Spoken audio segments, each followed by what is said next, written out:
بسم اللہ الرحمن الرحیم۔ السلام علیکم۔ حضرت موسیٰ علیہ السلام کے زمانے میں ایک شخص ایسا تھا جو اپنی توبہ پر کبھی ثابت قدم نہیں رہتا تھا۔ جب بھی وہ توبہ کرتا اسے توڑ دیتا، یہاں تک کہ اسے اس حال میں 20 سال گزر گئے۔ اللہ تعالیٰ نے حضرت موسیٰ علیہ السلام کی طرف وحی کی، میرے اس بندے سے کہہ دو میں تجھ سے سخت ناراض ہوں۔ جب حضرت موسیٰ علیہ السلام نے اس آدمی کو اللہ کا پیغام دیا تو وہ بہت غمگین ہوا اور جنگلوں کی طرف نکل گیا۔ وہاں جا کر بارگاہ رب العزت میں عرض کی، اے رب ذوالجلال، تیری رحمت کم ہو گئی یا میرے گناہ نے تجھے دکھ دیا؟ تیری بخشش کے خزانے ختم ہو گئے یا بندوں پر تیری نگاہ کرم نہیں رہی؟ تیرے عفو درگزر سے کون سا گناہ بڑا ہے؟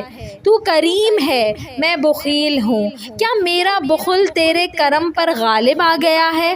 اگر تو نے اپنے بندوں کو اپنی رحمت سے محروم کر دیا تو وہ کس کے دروازے پر جائیں گے؟ اگر تو نے دھتکار دیا تو وہ کہاں جائیں گے؟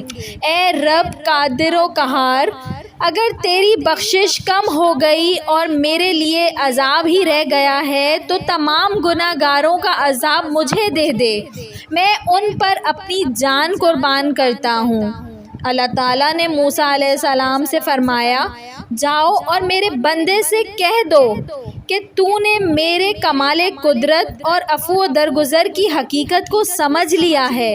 اگر تیرے گناہوں سے زمین بھر بھی جائے تب بھی میں بخش دوں گا۔